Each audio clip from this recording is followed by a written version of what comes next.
Bienvenue à tous. Merci d'être venus assister à cette conférence sur les métriques. Donc les métriques, pourquoi, comment et quel rapport avec les pastèques.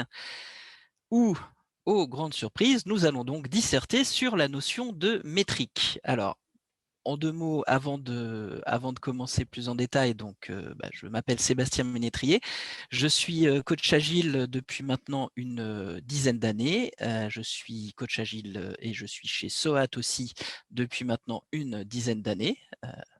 Y aurait-il quelconque rapport entre les deux? C'est bien possible. Qu'est-ce que je peux vous dire de plus? Bon, je vais pas m'étendre sans s'étendre pour me présenter moi. Je vais juste vous dire, donc si vous voulez en savoir un petit peu plus sur SOAT, vous pouvez aller sur le site soat.fr ou quand elle sera mise en ligne, si vous ne l'avez pas vue ce matin, vous pourrez revoir aussi la keynote d'ouverture où on vous présente tout ça. Donc elle sera mise en ligne d'ici quelques jours. Alors, dans mon expérience de coach, j'ai eu l'occasion d'accompagner de nombreuses organisations de tailles très variées avec des buts très variés, des domaines métiers très variés.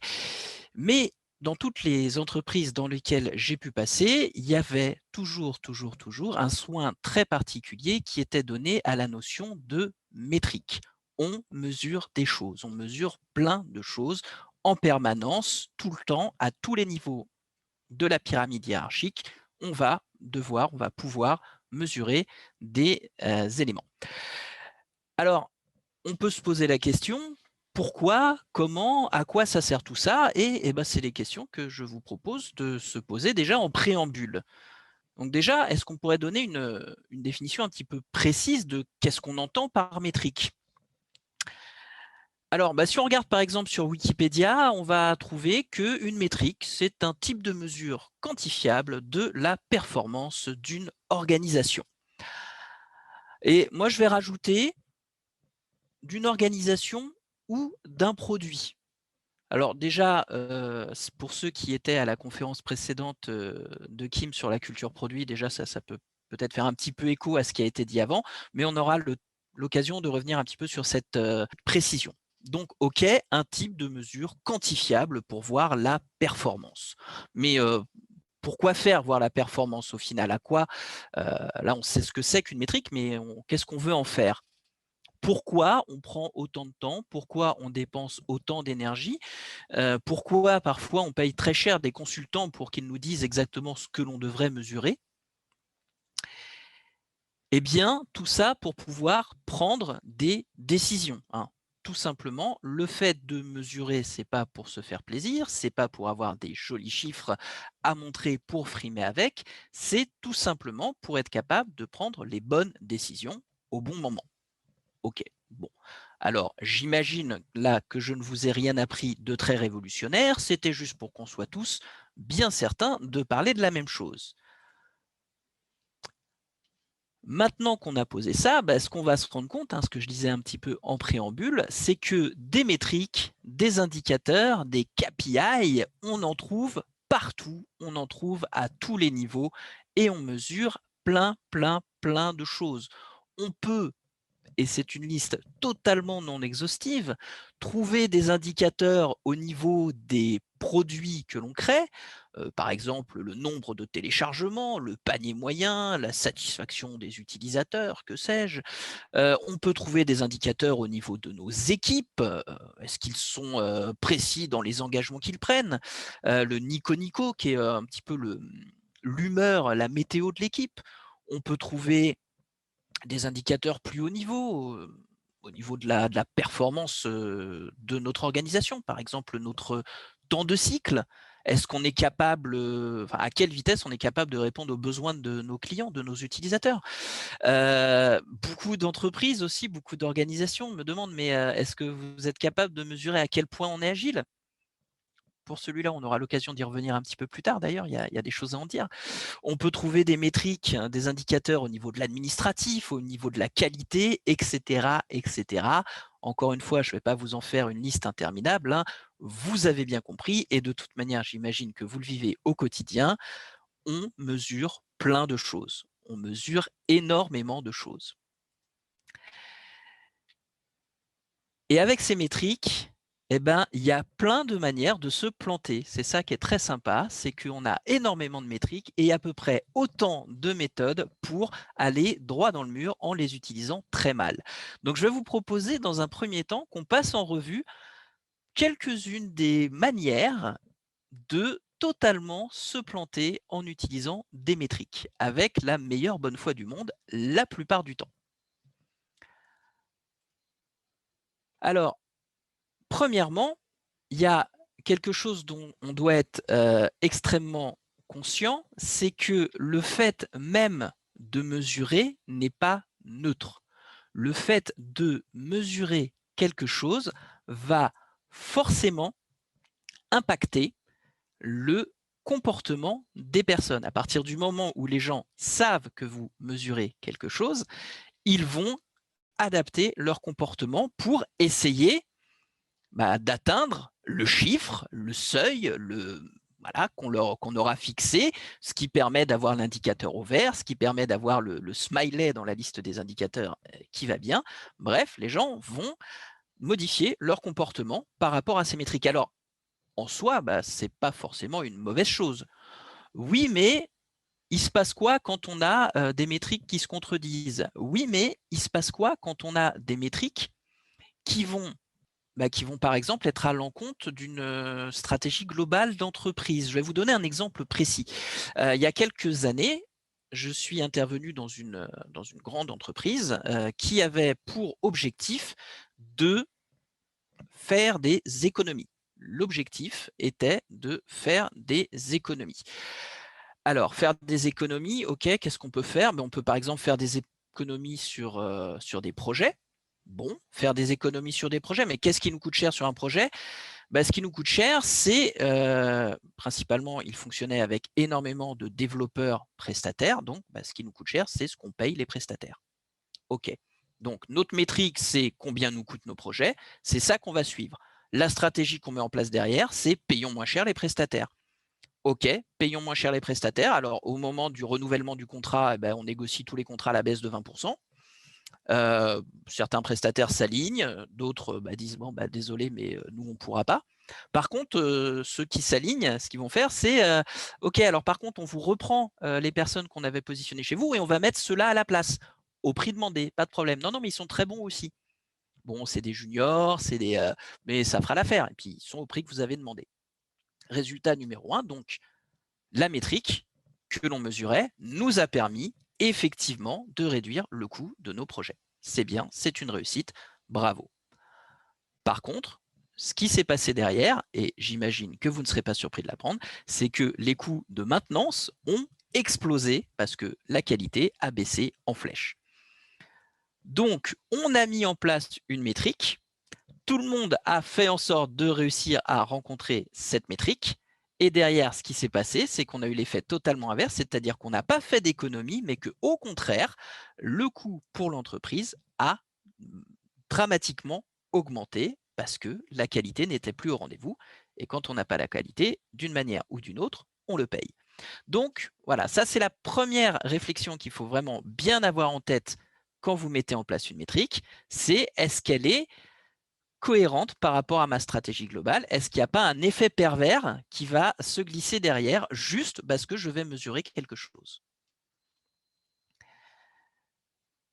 Et l'effet un petit peu, l'effet qui va avec, c'est justement de se dire, quand on mesure quelque chose qui va à l'encontre de ma stratégie, qu'est-ce qui va se passer? Par exemple, si votre stratégie, c'est de vous dire, eh bien, dans mes équipes, j'aimerais que les gens collaborent plus. Voilà, je veux plus d'interaction entre les personnes, je veux avoir plus de synergie, ils doivent apprendre à travailler tous ensemble.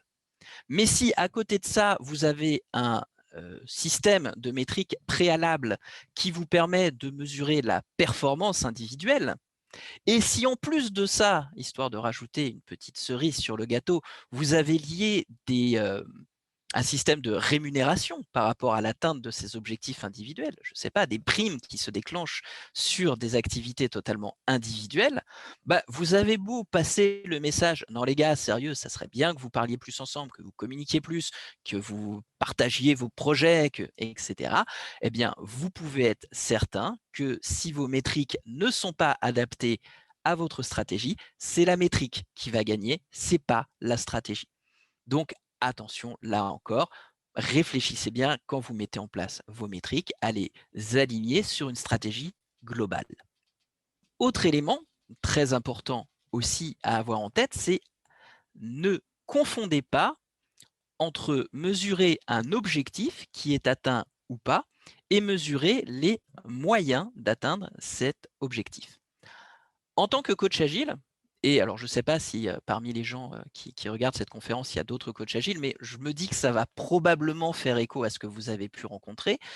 En tant que coach agile, on m'a très souvent demandé de mettre en place des systèmes de métriques pour mesurer à quel point mon organisation est agile.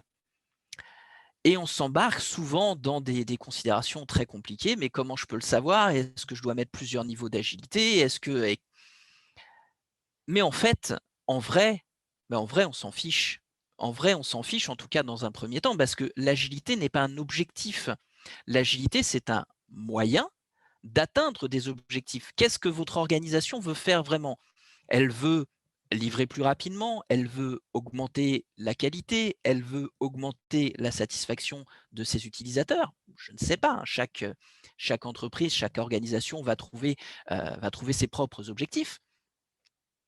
Mais c'est ça que l'on doit vraiment mesurer. Et quand on est dans un cadre de transformation agile, c'est ça qui va nous permettre de dire « Ok, j'ai atteint mes objectifs ou pas ». Dans un second temps seulement, c'est-à-dire si je me rends compte que mon objectif n'est pas atteint, là, ça devient intéressant de mesurer les moyens. Ah, on n'a pas atteint notre objectif de satisfaction utilisateur, mais est-ce qu'on a bien réussi à déployer l'agilité? Et c'est important de le faire comme ça, parce que si je me contente de mesurer les moyens, je ne peux jamais remettre en cause mes moyens. Je vais juste dire, on l'a fait, on ne l'a pas fait, peu importe le résultat. Si je mesure les résultats, je peux me permettre de challenger les moyens. Tiens, on n'a pas atteint notre résultat. Ok, mais est-ce que les moyens ont été déployés? Ah oui, les moyens ont été déployés. D'accord, on a dû se planter dans la définition des moyens à mettre en œuvre. Si on mesure les moyens, on ne peut pas challenger les moyens. Si on mesure les objectifs, ça nous donne le levier nécessaire pour, dans un second temps, challenger les moyens si on n'a pas atteint nos objectifs. Donc, ne vous trompez pas dans ce que vous mesurez. Et encore une fois, je ne vous dis pas qu'il ne faut pas mesurer les moyens, mais ça doit être subordonné à la mesure de l'objectif. Et puis alors, on va pouvoir trouver des métriques qui ne servent à rien. La métrique qui dit strictement rien, mais qui fait plaisir parce que ça permet d'avoir un gros chiffre à montrer. Et les gros chiffres, on aime ça. C'est ce qu'on appelle les vanity métriques, hein, donc les métriques de la vanité. Votre nombre d'utilisateurs inscrits. OK. Mais alors par contre, ce qui serait peut-être vraiment intéressant, c'est le nombre d'utilisateurs actifs. Je regarde par exemple les réseaux sociaux hein, qui sont tous très très fiers de montrer leur nombre incroyable de plusieurs millions, centaines de millions, milliards d'utilisateurs inscrits. Bon, alors si je dois prendre mon cas personnel, je sais que j'ai un compte sur Instagram que j'ai utilisé une fois il y a 2 ans, que j'ai dû créer pour pouvoir aller consulter du contenu qui m'intéressait et que je n'ai pas réutilisé depuis. Et je ne sais même pas s'il me reste, si j'ai un compte Twitter ou pas, j'ai un doute. Pourtant, ben voilà, hein, avec cette haute activité sur les réseaux sociaux, je fais partie des utilisateurs inscrits. Qu'est-ce que ça dit? Rien. Donc, utiliser ce chiffre en interne pour définir une stratégie pour encore une fois, je vous rappelle, hein, le but d'une métrique, c'est de pouvoir déclencher des actions. Mais quelle action vous voulez déclencher avec juste ce chiffre tout seul?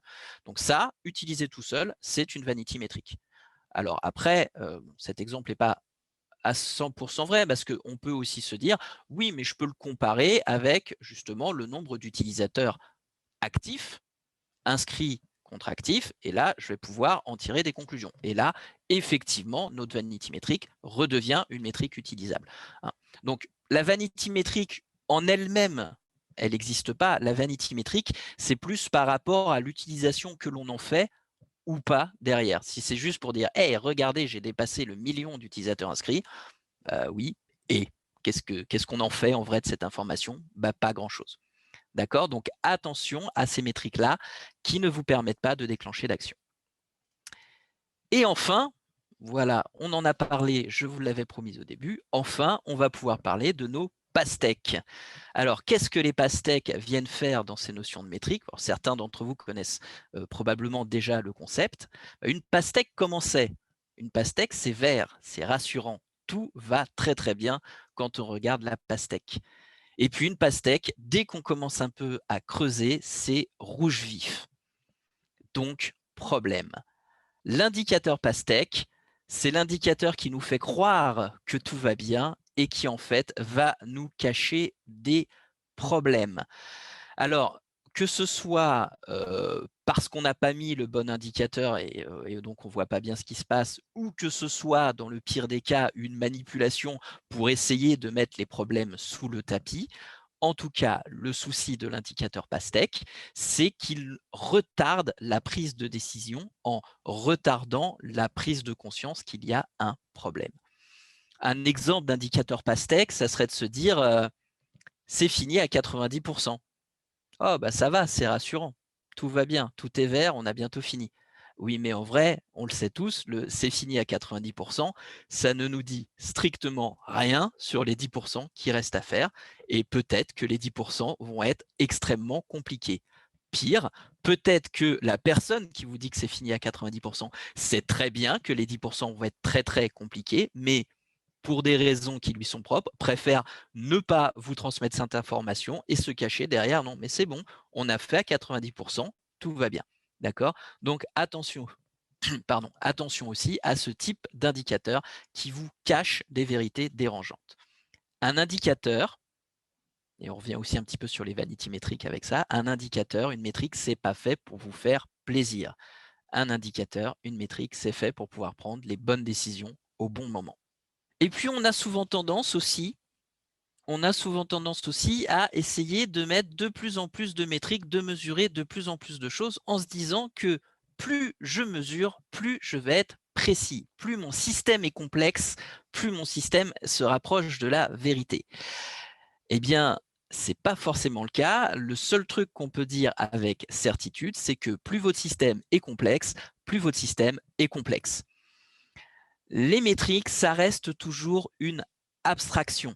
Et il vaut mieux avoir 2 ou 3 chiffres très forts et impactants et qui aident à la prise de décision que des dizaines et des dizaines d'indicateurs qui nous noient totalement et qui au final vont devenir tellement compliqués à analyser qui risquent surtout de paralyser ou en tout cas de retarder la prise de décision. Donc méfiez-vous des systèmes de métriques trop complexes. Et donc surtout, n'oublions pas que des systèmes de métriques complexes, eh bien, ça coûte du temps, ça coûte des ressources, ça coûte de l'énergie. Et puis surtout, on va pas se le cacher, c'est pas le truc le plus passionnant du monde à faire. Je pense que vous serez tous d'accord là-dessus. Collecter des données pour en faire des jolis tableaux Excel, des jolies courbes, etc., etc., c'est pas, du moins c'est rarement le travail le plus funky qui soit. Donc ça coûte cher, ça mobilise des ressources, ça peut démobiliser des gens, donc il faut les employer avec intelligence. Et surtout que, de temps en temps, étant donné que ça coûte cher, j'ai pu voir, alors, ça reste assez rare, mais j'ai pu voir des métriques qui étaient mises en place pour nous aider à rationaliser le système de métriques. Mettons en place des métriques qui nous disent combien de temps je passe par semaine à mettre en place un système de métriques, combien de temps je passe par mois à collecter des données, etc., etc. Donc là, on arrive réellement à des systèmes de métriques plus du tout maintenables et plus du tout efficaces. Bien. Alors, Kim, est-ce que sur cette partie sur comment se planter joyeusement avec des métriques, il y a des remarques ou des questions? Alors, sur la partie des impacts, sur le fait de compter les choses, il y a des gens qui ont poussé des exemples assez intéressants sur Mhm. genre le nombre de tickets support traités. qui a doublé, ou alors de développement qui ont doublé. Par contre, ils ont été très, très découpés. Effectivement, oui, c'est tout à fait. Je change ma manière de faire, donc mon chiffre change. Alors ça, on y reviendra un petit peu plus tard aussi. C'est de se dire que la métrique en elle-même, elle ne doit pas diriger notre action. C'est l'analyse de la métrique qui dirige notre action. C'est-à-dire que derrière, il y a toujours une action humaine. Et dans le cas présent, ah, au secours, on a 2 fois plus de tickets. Oui, mais j'analyse ce qui s'est passé et au final, c'est pas grave et j'ai pas d'action à prendre. C'est juste que notre manière de découper le besoin a changé. Alors que si je me contente de voir le chiffre et que je prends directement des actions sans avoir analysé la cause du problème, eh ben, je vais juste rajouter encore plus de chaos dans mon organisation et je ne vais pas voir les chiffres s'améliorer pour autant. Mais effectivement, oui, remarque très intéressante. J'en ai une autre qui explique effectivement les indicateurs. C'est un peu comme une enquête et qu'il faut prendre peut-être plusieurs indices pour avoir les big picture et se rapprocher de la vérité. Très bien, effectivement, effectivement. Oui, faut... et c'est là qu'est toute la subtilité quand on met en place un système de métriques, c'est que le système doit être pas trop simpliste pour être capable de prendre des décisions, mais pas trop complexe parce que sinon, ça va paralyser la prise de décision. Et donc, il faut réussir à mettre en place un système cohérent d'indicateurs. Mais on aura l'occasion d'en reparler un petit peu plus tard. Et enfin, peut-être une dernière, un dernier commentaire, peut-être qu'il y a une question sous-jacente que je trouve assez intéressant. C'est un centre agile qui a pour objectif de faire monter la maturité agile de l'organisation. Mesurer ce niveau de maturité, ça devient un objectif ou ça reste un moyen? Bah, pour moi, j'aurais envie de dire que augmenter le niveau d'agilité d'une organisation, ok, mais pourquoi faire? Et moi, je pars du principe que l'agilité n'est jamais un objectif en soi. L'agilité, ça doit nous aider à faire des choses. Et donc, dans un premier temps, ce que j'aimerais mesurer, et ce que moi je mets en place comme système de métrique quand j'interviens auprès d'organisations, c'est l'impact de l'agilité. Et dans un second temps, effectivement, je suis convaincu, sinon je ne ferais pas ce métier-là, que la mise en place d'agilité va m'aider à avoir l'impact recherché. Donc, dans un second temps, je vais mesurer mes moyens. Mais je ne me trompe pas et je garde bien en tête que mon objectif principal, et donc ma mesure principale, c'est la mesure de l'impact de l'agilité. Mais oui, mesurer les moyens mis en place reste intéressant. Mais encore une fois, c'est une question d'hiérarchisation de la prise en compte de nos indicateurs. Merci. Bien, eh ben merci, merci à toi pour avoir transmis tout ça. Donc je vais continuer maintenant. Maintenant, comment on a vu joyeusement se planter, on va regarder comment réussir avec nos métriques. Donc avoir un petit peu quelques éléments à avoir bien en tête quand on utilise, quand on met en place un nouveau système de métriques. Parce que, encore une fois, hein, ça sert les métriques, c'est utile. Je suis pas, le but de cette conférence n'est pas de vous dire, bon, ouais, c'est bon, arrêtez de compter des choses, arrêtez de mesurer, ça sert à rien, naviguons à vue, tout va très bien. Non, bien évidemment, c'est pas le message que je cherche à faire passer. Donc, on le rappelle, ce que je disais en préambule et que je répète, et spoiler, j'aurai l'occasion de le redire encore au moins une troisième fois, les métriques n'ont d'utilité que si elles vous permettent de prendre des décisions. Donc, si vous avez plein de choses que vous mesurez, mais qui ne vous aident en rien, qui n'enclenchent aucune décision derrière, eh bien, arrêtez de mesurer, peut-être. Arrêtez de mesurer ces éléments-là. En tout cas, posez-vous la question, soit il faut arrêter de mesurer, soit il faut mettre en place une possibilité de prise de décision derrière. Mais voilà, vous mesurez la qualité de votre code. Okay. Vous mesurez le nombre d'anomalies. Tiens, voilà, hop. Après chaque mise en production, on mesure le nombre d'anomalies. Et puis on voit que ça monte et on voit que ça descend. On le voit, on le mesure, on est au courant. Mais derrière, strictement aucune décision n'est prise, strictement aucune action n'est déclenchée. Arrêtez de mesurer dans ce cas-là. Enfin, ça sert à rien. C'est peut-être pas le bon moment. Vous n'avez peut-être pas les ressources et les moyens pour pouvoir prendre des actions. Je ne sais pas, mais en tout cas, si c'est juste mesurer pour mesurer, ce n'est pas utile. Par contre, si par rapport à ces mesures, vous dites « Ah, ok, donc là, on vient d'atteindre un seuil critique, donc on va faire en sorte d'améliorer la qualité de notre code et on va déployer les moyens qui vont bien pour, et on va mettre en place les actions qui vont bien », Là, d'accord, cette mesure a de l'intérêt. Donc, la première question à se poser quand vous mettez en place une métrique ou un système de métrique, c'est qui va les analyser, quand on va les analyser et quelle action ça va être susceptible de déclencher. Si vous n'êtes pas capable de répondre à ces questions-là, c'est que c'est probablement pas quelque chose qui est intéressant à mesurer, c'est que vous êtes peut-être en train d'avoir une jolie vanity métrique qui est en train de se mettre en place. Et puis, on va revenir un petit peu aux sources. Donc, comme je vous l'ai dit, je suis coach agile. Donc, moi, ma lecture de chevet à la base, ça a été le manifeste agile.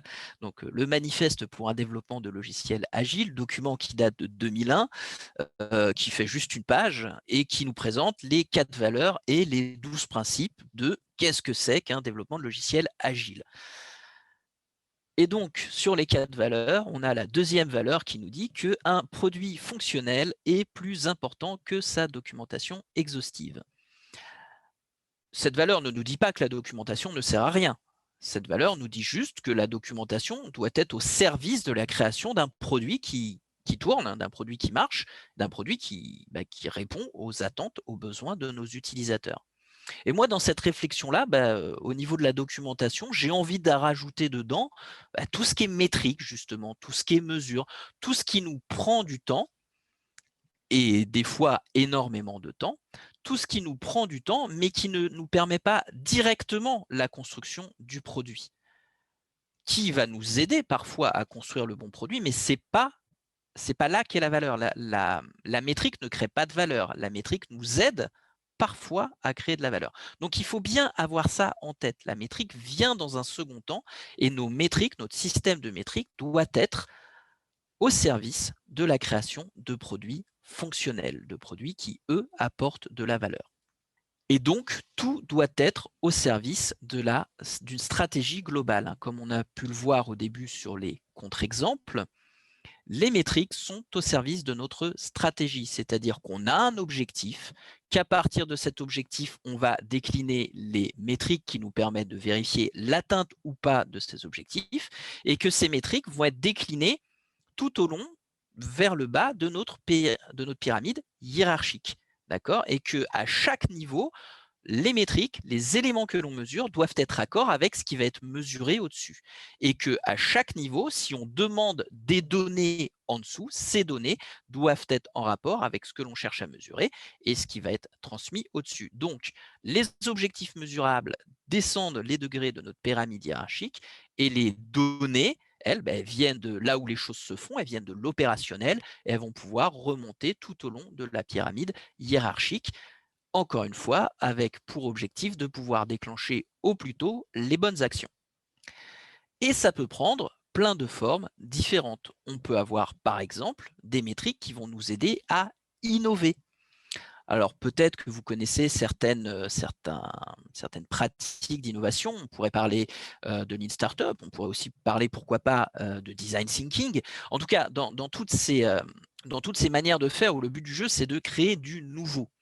Et l'innovation, elle commence très vite. Hein. Ce n'est pas être en train de réfléchir à la nouvelle technologie qui va bouleverser le monde de milliards d'individus demain. Hein. C'est vous êtes en train de rajouter une nouvelle fonctionnalité à votre produit, vous êtes en train d'innover, vous rajoutez quelque chose de nouveau. Donc l'innovation, elle vient très très vite. Et c'est important, nos innovations, de mettre en place derrière un système de métriques cohérent pour vérifier que nos innovations sont les bonnes, pour vérifier que nos idées sont les bonnes. Souvent, j'ai vu se mettre en place des innovations où on ne se posait pas de questions parce que non, mais c'est bon, ça va, je sais ce que veulent les utilisateurs, je connais bien mon métier, je connais pas mon marché, pardon, je connais bien mon marché, je n'ai pas besoin de vérifier, je sais. Et ça, c'est la meilleure manière d'aller dans le mur. Il faut bien avoir en tête que quand on innove, quand on crée du nouveau, on pose des hypothèses et il faut mettre en place un système métrique cohérent pour vérifier que nos hypothèses sont les bonnes, pour valider nos hypothèses et pour pouvoir, donc ce qu'on appelle dans le langage de Lean Startup, pivoter si on a besoin de pivoter. Pivoter, c'est-à-dire se rendre compte qu'on s'est totalement planté sur nos hypothèses, que c'est pas ça dont le marché avait besoin, que c'est pas ça que les utilisateurs avaient envie d'utiliser, et il faut changer notre fusil d'épaule et faire quelque chose, et parfois même quelque chose de totalement différent. D'accord? Donc les métriques, elles doivent soutenir toute votre création de nouvelles valeurs, toutes les innovations que vous pouvez apporter sur vos produits. Et puis, il y a un autre domaine où la notion d'innovation, la notion de métrique peut grandement vous aider, c'est quand on veut mettre en place de l'amélioration. D'accord? Améliorer des choses.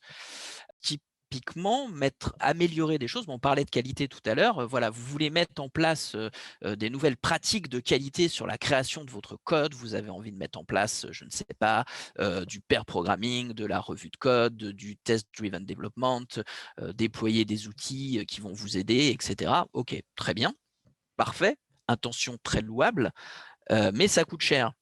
Alors, comment vous allez réussir à convaincre des gens de vous allouer le budget nécessaire pour le faire? Comment vous allez réussir à les convaincre? Eh bien, tout simplement en mesurant. En mesurant la situation où l'on est actuellement et en mesurant la situation où on est un mois plus tard quand on a commencé à déployer les choses pour pouvoir montrer que les choses s'améliorent ou pas. Et là encore, on en revient à ce que l'on disait tout à l'heure. Ce qui est important, c'est bien, dans un premier temps, de mesurer l'objectif. Notre problème, c'est le nombre de bugs. Ce que je vais mesurer, c'est donc le nombre de bugs. Ce n'est pas le nombre de tests automatisés que j'ai mis dans le code. Ça ne me dit rien. Le nombre de bugs, ça va me dire quelque chose. Et si le nombre de bugs ne baisse pas, alors dans un second temps, je vais pouvoir vérifier, OK, est-ce que ma politique d'automatisation de tests, elle a bien été mise en place ou pas? Et peut-être me rendre compte que ce n'était pas la bonne stratégie. D'accord? Donc, dès que vous voulez mettre en place des améliorations sur vos produits, sur vos process, mettez en place le système de métriques qui va vous permettre de justifier et qui va vous permettre de piloter cette amélioration et qui va vous permettre éventuellement, et c'est là que ça peut piquer, de vous rendre compte que non, votre idée n'était pas la bonne, c'est pas comme ça qu'on fera évoluer les choses dans le bon sens. Les métriques nous forcent à l'humilité. Donc, comme je le disais tout à l'heure, les métriques ne créent pas de valeur par elles-mêmes, donc moins on passe de temps dessus, mieux c'est. N'hésitez pas à automatiser autant que faire se peut tout ce que vous pouvez. La collecte de données à la main, outre qu'elle invite à l'erreur, elle est surtout extrêmement fastidieuse. Donc, on a maintenant tout un tas d'outils qui peuvent nous aider à ça. N'hésitez pas à les utiliser, à les employer, automatiser tout ce que vous pouvez automatiser. Moi, je suis toujours très, très surpris. Alors, dans beaucoup de cas, dans beaucoup d'organisations que j'accompagne, ils utilisent un outil qui s'appelle Jira. Donc peut-être que vous le connaissez, peut-être que vous l'utilisez aussi. Donc Jira, c'est, alors au tout début, historiquement, c'était un outil de ticketing. C'est je veux créer un ticket d'incident et je mets en place derrière tout le workflow pour gérer mon ticket d'incident. Et puis, au fur et à mesure de ces évolutions, c'est devenu un réel outil de gestion de projet ou de gestion de produits avec des plugins qui nous permettent vraiment de gérer tout ça de manière le plus agile possible, avec tous les graphes qu'on aime bien utiliser en agile, les tableaux, les machins, enfin voilà, on a vraiment tout. Et énormément d'organisations utilisent cet outil ou des outils équivalents, TFS, ou enfin bref, je ne vais pas vous faire l'article sur tout ce qui existe, j'imagine que vous avez chacun vos outils de prédilection. Mais ces outils, ils sont, et je reprends l'exemple de Jira, par exemple, Jira est capable de nous générer tout un tas de dashboards, donc d'écrans avec tout un tas de données, tout un tas de graphiques, tout ce dont on a besoin pour suivre notre produit, Jira est capable de les créer tout seul. Il suffit juste de configurer un écran au départ et après, il y a juste à se connecter dessus et tout est mis à jour avec toutes les données qui sont dans le système et on a l'info la plus à jour possible. Ça existe, ça marche très bien. Très très peu de gens semblent le savoir, en tout cas très très peu de gens semblent l'utiliser. Et moi je suis déjà, enfin ça m'est arrivé de voir des gens qui extrayaient des données dans Jira pour les remettre dans Excel et à partir d'Excel les remettre en force et générer des graphes que nativement Jira était capable de générer. Donc investiguez un petit peu dans les outils que vous utilisez, vous serez peut-être agréablement surpris de voir tout ce qu'ils sont capables de faire à votre place et de voir tout le temps que vous pourrez gagner. Et vu qu'on est dans la notion de gagnons du temps, je rajouterais, n'hésitez pas à challenger. Une métrique, si vous ne savez pas à quoi elle sert, enfin disons que si à vous, elle ne sert à rien et que vous ne savez pas à quoi elle sert à la personne qui vous l'a demandé, n'hésitez pas à aller lui poser la question parce qu'on est très très fort pour rajouter des choses. On est très très fort pour dire ah ben maintenant il faudrait qu'on monitore ça, il faut qu'on mesure ceci, on doit surveiller tel indicateur. Mais là où l'être humain est beaucoup moins doué, c'est pour dire ok ça on n'a plus besoin de le mesurer, arrêtons. Tout ce que vous mesurez, très certainement, à un moment ou un autre, ça a eu un intérêt. Ouais, mais entre-temps, la situation a évolué, les pratiques ont évolué, l'organisation a évolué, et peut-être que le chiffre que vous mettez tant de temps à aller chercher, les tableaux, les graphes que vous mettez tant de temps à constituer, eh ben peut-être que plus personne ne les regarde. Et ça fait très mal de s'en rendre compte. Néanmoins, il faut plutôt prendre ça comme quelque chose de positif. Chouette, je vais pouvoir gagner du temps en arrêtant de faire toutes ces tâches inutiles. Donc, n'hésitez pas à aller challenger votre système de métrique pour vérifier ce qui est réellement utile et utilisé dedans. Et donc, je le disais tout à l'heure par rapport aux exemples, Kim, que tu remontais depuis le chat, effectivement, hein, c'est pas aux chiffres de décider, c'est pas aux chiffres de nous dire quoi faire. Les chiffres, ce sont des aides à la décision. Ils aident à la prise de décision, à la prise d'action. Donc toujours les analyser derrière, comprendre le contexte dans lesquels ces chiffres ont été produits et se dire que ah oui mais le chiffre a changé mais c'est peut-être que le contexte a changé donc attention, il est urgent de ne pas surréagir justement, il est urgent d'attendre, d'analyser, de comprendre avant de pouvoir prendre les bonnes décisions, les bonnes actions.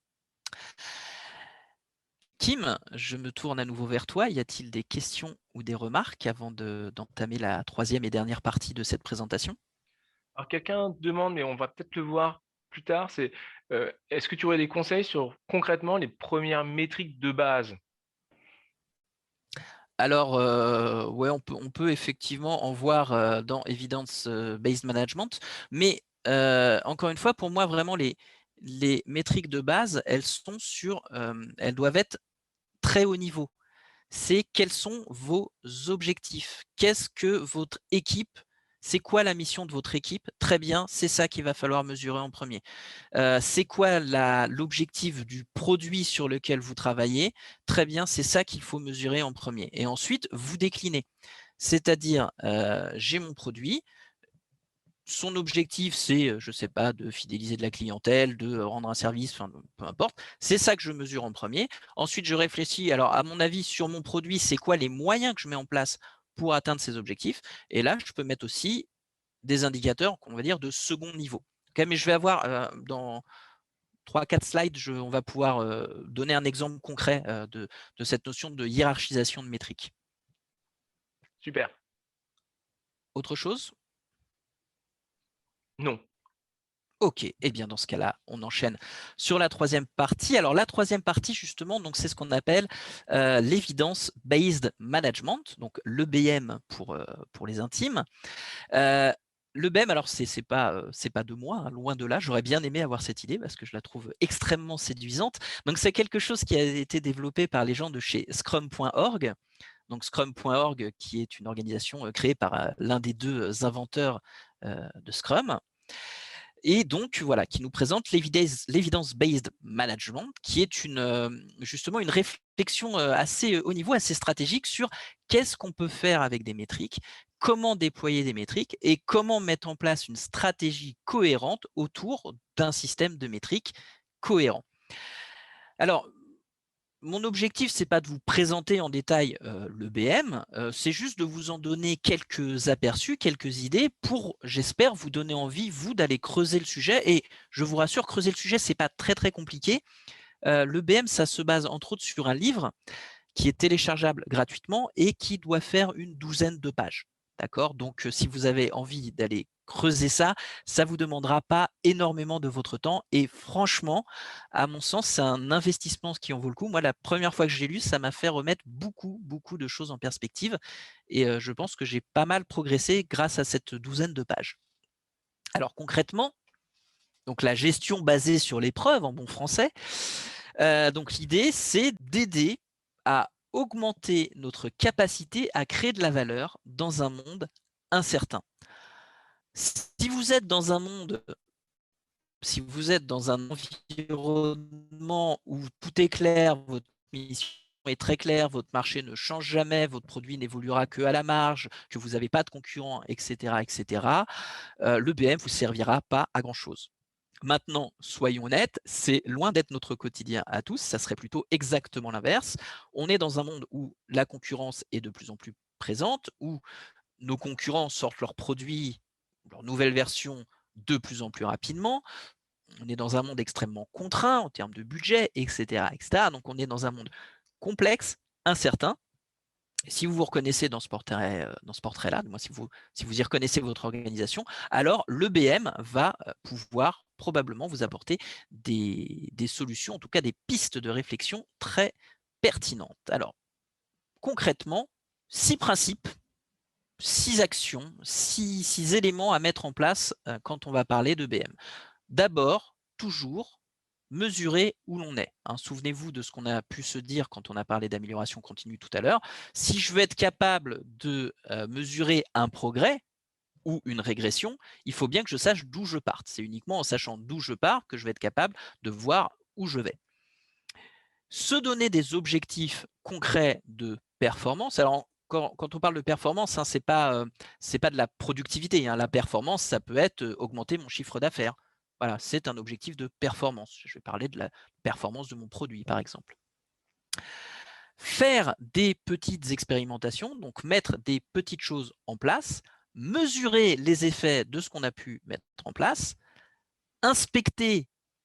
C'est bien beau de mesurer, mais on l'a dit, hein, une mesure, ça doit s'interpréter, se regarder, s'analyser, et à partir de là, définir les prochains objectifs. Alors, pour ceux qui connaissent, hein, ça doit vaguement vous rappeler ce qu'on appelle le PDCA, la route Deming. Bon, je ne vais pas rentrer dans les détails sur ce sujet-là, mais effectivement, hein, on est vraiment on se base sur la même philosophie de travail. Alors, quelques notions clés dans le BM. Bah déjà, le BM va nous dire qu'on a. Alors, le BM parle de buts, hein, mais on pourrait aussi parler d'objectifs, hein, au final. On a des buts stratégiques. On a normalement un but stratégique prioritaire qui peut se découper en buts intermédiaires. Et ces buts intermédiaires peuvent être découpés, peuvent être sous-tendus par des buts tactiques immédiats. Alors là, logiquement, j'ai perdu la moitié d'entre vous, donc on va détailler un petit peu. Je vais vous donner un exemple concret de comment ça pourrait se mettre en place. Eh bien, imaginez que votre job, votre équipe travaille sur un site de e-commerce. Voilà. Votre but stratégique, c'est d'augmenter le chiffre d'affaires de ce site de e-commerce. Voilà, vous êtes là pour ça, c'est pour ça que vous travaillez. Il faut réussir à faire gagner plus d'argent à votre organisation, augmenter votre chiffre d'affaires. Très bien, ce but stratégique qui va diriger toutes vos actions sur l'année à venir, qui est compris et partagé par tout le monde. Ce but stratégique, il peut se décliner en plusieurs buts intermédiaires. Et par exemple, vous pouvez vous dire, eh bien, pour augmenter le chiffre d'affaires, nous, on voit deux buts intermédiaires principaux. Le premier but intermédiaire, ça pourrait être d'augmenter le nombre de clients, donc d'augmenter le nombre d'actes d'achat. Voilà, ça, c'est un premier but qu'on peut se fixer et que l'on peut mesurer. Et le deuxième but intermédiaire, ça pourrait être, par exemple, d'augmenter la valeur moyenne du panier. C'est-à-dire que pour chaque acte d'achat, augmenter le nombre de choses qui est acheté en une seule fois. Voilà, ça peut être deux buts intermédiaires qui nous permettent d'atteindre notre but stratégique qui est d'augmenter notre chiffre d'affaires.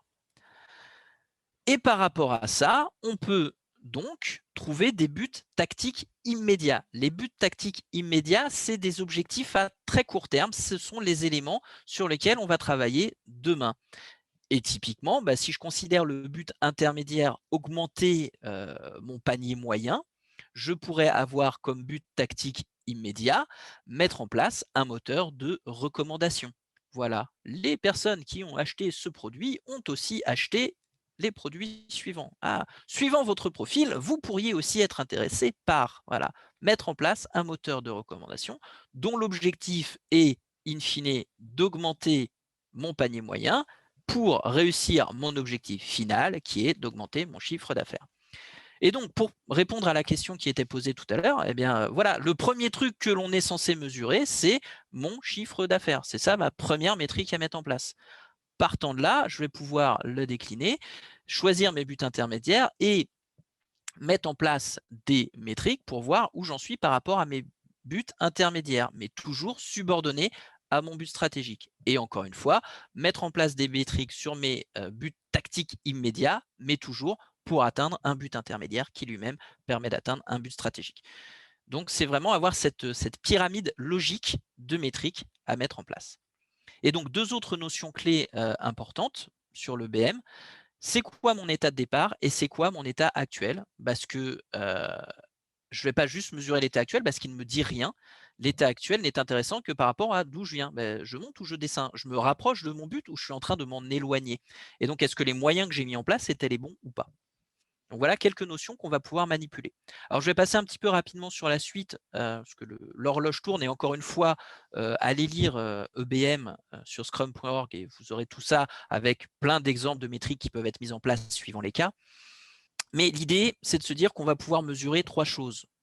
Alors, il y a 2 choses qu'on sait très très bien mesurer, c'est ce que l'on fait, hein, mesurer notre activité, ça on sait le faire.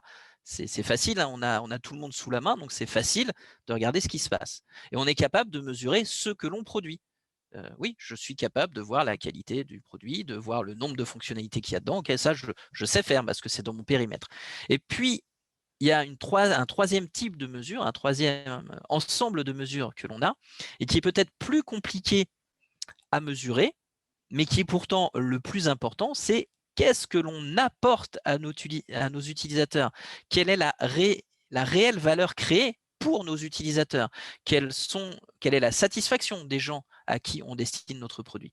Ça, on a beaucoup plus de mal à le mesurer parce que c'est pas dans notre périmètre, c'est pas forcément dans les murs de notre entreprise, hein, surtout si nos utilisateurs c'est monsieur et madame tout le monde dans la rue là, voilà. Donc ceux-là, on a beaucoup plus de mal à les atteindre. Néanmoins, ce sont les mesures qui nous permettent de véritablement atteindre nos objectifs stratégiques. C'est ces mesures-là qui sont réellement les plus importantes. Ce qui est très important aussi dans l'EBM, c'est d'avoir une réflexion sur c'est quoi la valeur, hein. On parle de maximiser la valeur que l'on est capable de produire, hein. C'est d'ailleurs des réflexions très chères aux agilistes, le rôle du product owner qui est là pour maximiser la valeur du produit, entre autres. Bien, mais l'EBM va nous dire que la valeur, en fait, il y a 4 grandes familles de valeurs et que derrière chacune de ces familles de valeurs, on peut mettre en place des unités, des éléments de mesure pertinents qui nous permettent de voir si cette valeur-là est atteinte ou pas. Alors, brièvement, on est capable de mesurer notre valeur actuelle. Aujourd'hui, notre produit, qu'est-ce qu'il vaut? Qu'est-ce qu'il apporte comme valeur? Est-ce que les gens sont contents? Que ce soit nos clients, que ce soit nos employés, que ce soit nos investisseurs, voilà. Est-ce qu'on est content du produit actuel? Est-ce qu'on estime que le produit actuel apporte de la valeur? On a tout ce qui est la valeur non réalisée. Et là, on est, entre autres, on va être sur tout ce qui est investissement, hein, c'est sur tout ce qui est innovation. Est-ce qu'on est capable de créer de la valeur supplémentaire? Où? Comment? Sur un même marché? En allant attaquer un autre marché? Et puis surtout, est-ce que ça en vaut l'effort? Donc, hein, dans toutes ces métriques-là, on va avoir la notion de retour sur investissement qui va apparaître. On va avoir de la valeur autour de la notion du time to market. À quelle vitesse est-on capable d'agir? Alors, la vitesse, c'est être capable de mettre très rapidement un produit dans les mains de nos utilisateurs pour être capable d'engranger rapidement de la valeur. Très bien, mais c'est aussi, et c'est au cœur de la pratique de l'EBM, c'est la notion d'apprendre de nos expériences, d'être, je vous l'ai dit, les métriques sont là pour vous aider à prendre des décisions, mais à quelle vitesse je suis capable d'obtenir les données qui me permettent de prendre des bonnes décisions? Et aussi, donc, à quelle vitesse on est capable, si je veux expérimenter des choses, à quelle vitesse je suis capable de mettre mes expérimentations dans les mains de mes utilisateurs pour pouvoir, là encore, prendre les bonnes décisions. Et enfin, notre capacité à innover. Notre capacité à innover, c'est qu'est-ce qui nous empêche aujourd'hui de créer de la valeur en plus? Eh ben, on n'a pas le temps. Ah, ok. Et pourquoi on n'a pas le temps? Voilà, donc ça aussi, c'est des questions qui sont super intéressantes. Entre autres, moi, j'aime beaucoup cette partie-là parce que c'est ce qui permet, on en parlait un petit peu tout à l'heure, hein, si je veux mettre en place une démarche qualité autour de mon produit, donc autour de mon code, ça peut coûter très très cher. Oui, ben voilà, la justification, elle est là. Oui, mais derrière, je vais gagner du temps qui va me permettre d'innover et de créer plus de valeur. D'accord? Donc là, c'est mettre en place toutes les mesures qui nous permettent de suivre tout ça.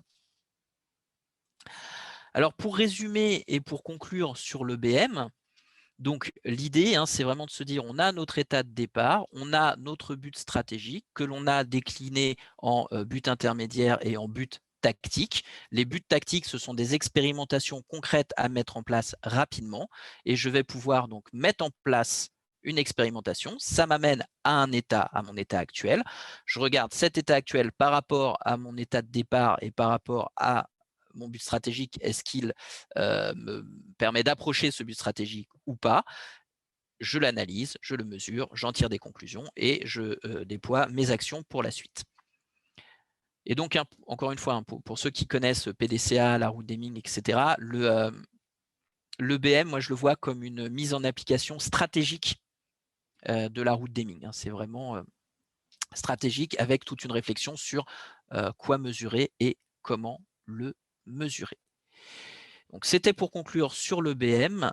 Et pour conclure tout court, je me permets de marteler encore ce message qui me tient ô combien à cœur. Les métriques n'ont d'utilité que si elles vous permettent de prendre des décisions. Kim, est-ce qu'il y a des questions, des retours, des remarques, des choses à creuser? Alors rapidement, parce que j'ai un petit peu dépassé le temps imparti. Donc on va... Eh bien, écoute, je pense que c'était très clair, parce que je n'ai aucune question. D'accord. Eh ben, écoutez, il ne me reste plus qu'à vous remercier d'avoir assisté à cette conférence. Au revoir et merci.